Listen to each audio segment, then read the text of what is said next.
अरे तेरे में हिम्मत तो यहाँ का भाटिया ग्रुप है, उस पे कहा प्रेस वार्ता करते बता। यहाँ का जो सोम ग्रुप है एसपी महोदय, उन पे अगर कोई कार्रवाई की हो प्रेस वार्ता करके बताइए। आपकी वर्दी को हम सैल्यूट करेंगे, आपके सामने ऐसे कई बार हाथ जोड़ के खड़े रहेंगे। हिम्मत है नहीं, आदिवासियों पे कार्रवाई करते हो। क्या समझा था कि चमेली बाई अकेली है, उसको मार लोगे, कूट लोगे? अरे उनके बेटे अभी तो कम संख्या में आई है, क्योंकि यहाँ के कलेक्टर महोदय ने चालाकी की है। और यहाँ के हमारे भी धर्मपुरी विधायक महोदय यहाँ पर उपस्थित थे, उनसे मैं कहना चाहता हूँ, सबसे पहले यहाँ के कलेक्टर की विधानसभा अध्यक्ष को आप शिकायत कीजिए, आपके प्रोटोकॉल का उन्होंने ध्यान नहीं रखा। कलेक्टर को यहाँ खड़ा होना चाहिए, क्योंकि एक विधायक यहाँ पर उपस्थित है। आप विधानसभा अध्यक्ष को यहाँ से लेटर लिखिए कि खरगोन कलेक्टर ने आपके सम्मान में आपका सम्मान नहीं रखा, आपके सम्मान की अवहेलना की। आपको विधानसभा अध्यक्ष को ये लेटर लिखना चाहिए।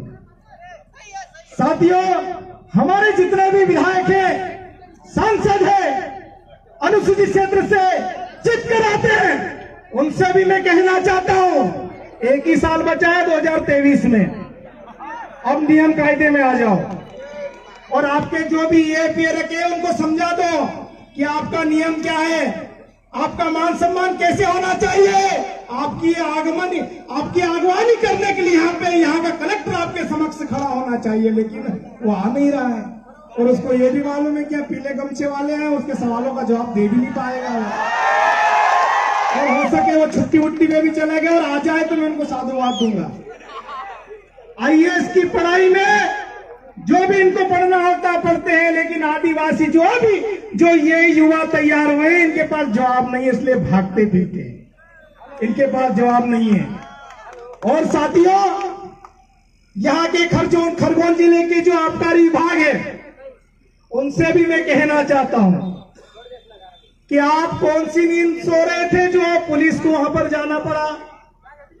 आप किसकी गुलामी कर रहे थे यहाँ पर? और पुलिस को इतनी क्या आवश्यकता पड़ी एक आदिवासी के घर जाने पर? और शराब के नाम पर प्रदेश के माननीय मुख्यमंत्री कहते हैं शराब बंदी पर उन्होंने एक अभियान चलाया। और यहाँ के कलेक्टर साहब, शायद एसपी साहब भी यहाँ पर उपस्थित है, उनसे भी हम फेस टू फेस सवाल जवाब करते हैं, क्योंकि हमने शेरनी का दूध पिया है, आदिवासी माँ का दूध पिया है। उनसे भी सवाल जवाब करेंगे कि आपने इस नशा मुक्ति अभियान के नाम पर आदिवासियों को छोड़ के कितने गैर आदिवासियों पे कार्रवाई की, वरना आरटीआई लगाएंगे हम लोग। साथियों, जब भी आदिवासियों की बात आती है, हमारे लोगों को कार्रवाई के नाम पे, अभी वो हेलमेट के नाम पे हमारे लोगों को लूट रहे हैं। मैं माननीय सुप्रीम कोर्ट का सम्मान करता हूं, हेलमेट सभी को लगाना चाहिए, गाड़ी के कागज सबको रखना चाहिए, पूरे आरटीओ नियम के तहत सभी लोगों को आरटीओ नियम का पालन करना चाहिए। लेकिन ये लोग कार्रवाई किन पे करते हैं? हमारे ही लोगों को, जो 10-10, 20-20 रुपए इकट्ठे करके उनको चालान के नाम पे रिश्वत देते हैं, हमारे ही लोग, और ये लोग खुशी खुशी ले लेते हैं। साथियों, अभी दिवाली का त्योहार था, हम लोगों ने कई टीआईओ से बात की कि कम से कम दिवाली में तो छोड़ दीजिए, लेकिन वो बोलते हैं कि ऊपर से आदेश से। अरे तुम्हारे ऊपर वाले को भी हम दिखा देंगे, अभी कौन सा आदेश निकालते हो तुम लोग। साथियों, जहां पर भी कार्रवाई की बात आती है, वहां पर सिर्फ आदिवासियों को, दारू का केस आदिवासियों का बना दो, चालान का केस आदिवासियों का बना दो। अरे हमको क्या क्या क्या कहीं घुंघरू समझ रखा, घंटा वंटा समझ रखा है, जो आएगा बजा जाएगा। साथियों, ये धारणा हमको चेंज करना पड़ेगी। हमारे पूर्व वक्ताओं ने बहुत अच्छी बात बोली। सुमेर भाई 700 रुपए खर्च करके आए थे, लेकिन करोड़ों की बात बोल के चले गए, तो उनका कई गुना ब्याज वसूल हो गया यहाँ पर। और सारे युवा, जितने भी क्रांतिकारी युवा समाज के लिए काम करते हैं, उनको डरने की आवश्यकता नहीं है।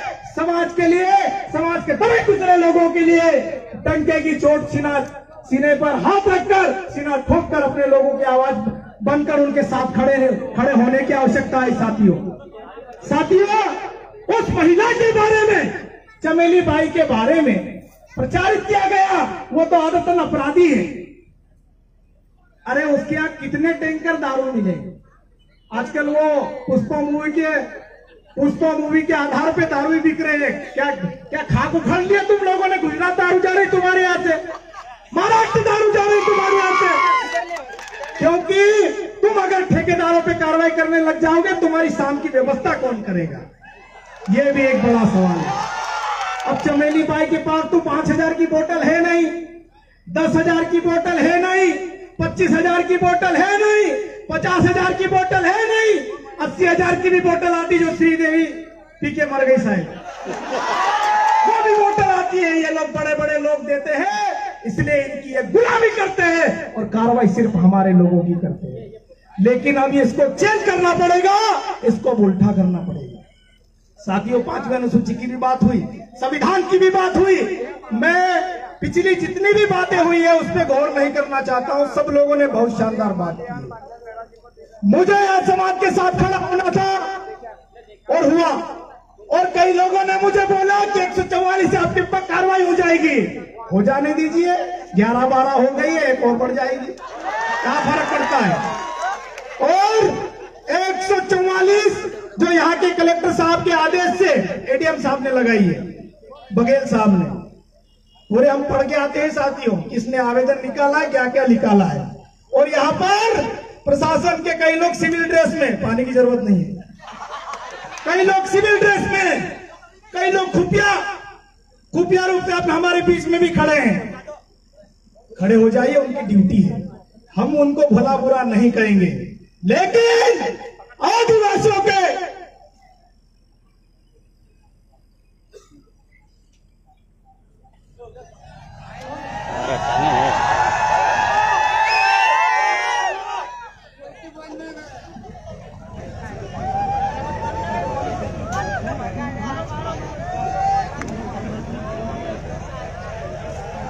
चलो साथियों, मुक्ति भाई ये बोल रहे थे कि बिस्टान क्षेत्र में भी आबकारी वाले अभी कार्रवाई कर रहे हैं आदिवासियों पर, तो करिए, हम लोग भी शाम को रहेंगे। और यहाँ पे कलाली कहाँ है? अगर हमारा दिमाग खराब हुआ तो आज वहां की सारी दारू गिन लेंगे, क्योंकि सारे लिस्ट में होना चाहिए, है ना? आबकारी के नियम हम लोग भी जानते हैं। अगर वो आबकारी की दुकान जो जिसका ठेका हुआ है, उससे बाहर वो दारू नहीं बेच सकता, लेकिन ये डायरियों के नाम से बेच रहे हैं। एसपी साहब को दिखाई नहीं दे रहा है, कलेक्टर साहब को दिखाई नहीं दे रहा है। ठीक, ठेके पर जो दारू मिलती है उसका जो सरकारी रेट तय होता है, उसी रेट पर दारू बेचना होता है। लेकिन 10 और 20 रुपए, 50 रुपए ज्यादा रेट बनाकर हमारे क्षेत्र के लोगों को बेचा जा रहा है। अगर किसी दुकान पर, आपको महत्वपूर्ण बात बता के जा रहा हूं, अगर किसी दुकान पर आबकारी का जो रेट है, सरकारी जो रेट है, उस रेट से अगर ज्यादा पैसों में अगर दारू बेची जाती है, तो आबकारी विभाग के जो वहां का जो क्षेत्र का जो अधिकारी होता है, उसका एक कॉन्टेक्ट नंबर होता है। और अगर आप एक क्वार्टर भी लोगे तो आपको बिल देना रहता है उनको, लेकिन बिल कोई नहीं देता है क्या? और अगर 10 रुपए भी ज्यादा दिया है, अगर आबकारी को शिकायत करते हैं तो दुकान को सील किया जाता है 12 घंटे के लिए। लेकिन ऐसा नहीं होता है।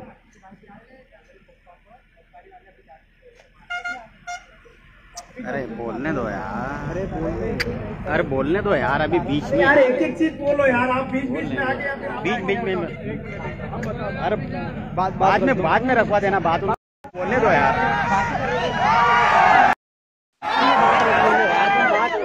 बात रखो मोहन भाई, तुम बाद में रख देना। सुनिए, बाद में बीच में कुछ लोग करो यार।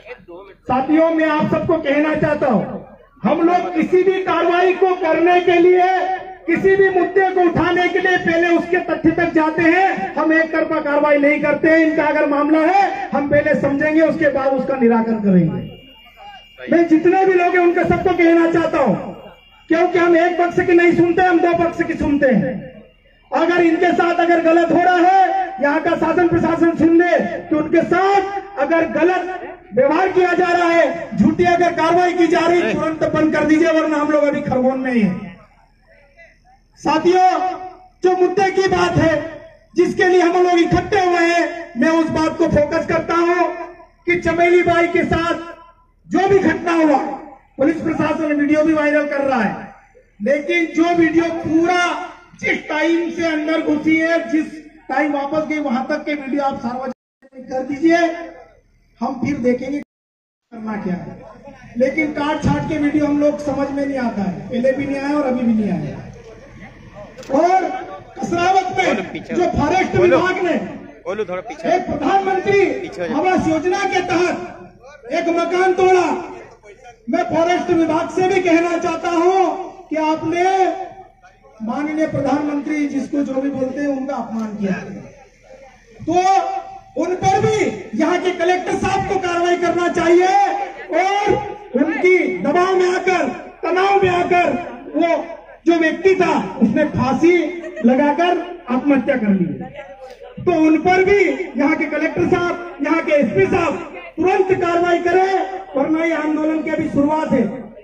हम लोग लगातार आंदोलन करेंगे अपने लोगों के लिए, अपने हक अधिकारों के लिए हम लोग लड़ेंगे, पहले भी लड़े और लड़ते आए हैं।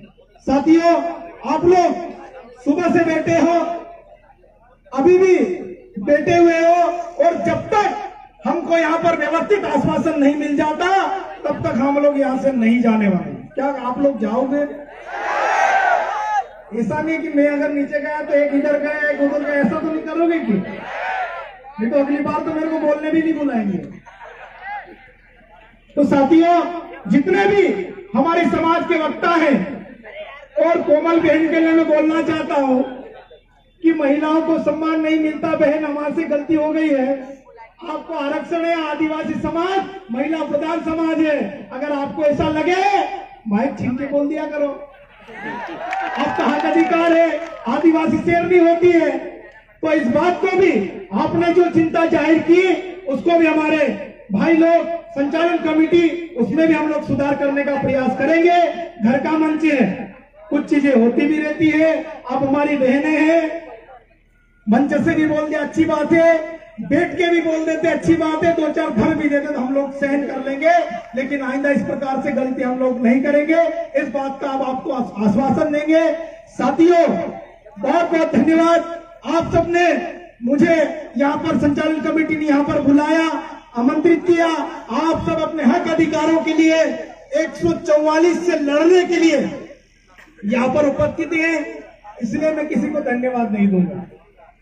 आप सब अपने हक अधिकारों के लिए आए हैं, और इसी प्रकार समाज का जहां पर भी आंदोलन होगा, जहां पर भी कार्यक्रम होगा, हम अपने समाज के साथ मंच मिले या न मिले, बैठने की व्यवस्था हो या न हो, हम लोग तो कीचड़ में बैठने वाले लोग हैं, तो हम लोग दरी या पलंग पे दोरी पर बैठाना, उनका तो वहां बैठाया होता है, ये बात दिमाग में मत रखना, है ना। ये किसी ने राजनीतिक प्रोग्राम नहीं है, अगर किसी बड़े नेता का आयोजन होता तो हो सकता है यहाँ बड़ा टेंट लगता, माइक लगते, उधर भी माइक लगते, उधर भी माइक लगते, बहुत सारी चीजें होती, लेकिन ये सामाजिक मंच है, समाज के युवाओं ने समाज के लोगों से चंदा करके जितना भी आयोजन किया है, तो ये समाज की व्यवस्था है। और कोमल बहन ने एक बहुत अच्छी शुरुआत की है कि जो चमेली बाई है, उसकी आर्थिक स्थिति पुलिस वालों की निगाह में तो बहुत अच्छी है, लेकिन समाज की नजर में उनकी स्थिति, आर्थिक स्थिति अच्छी नहीं है। जो लोग उसको आर्थिक सहयोग दे सकते हैं, 5, 10, 20 या जो भी, तो वो करें, हम लोग भी करेंगे।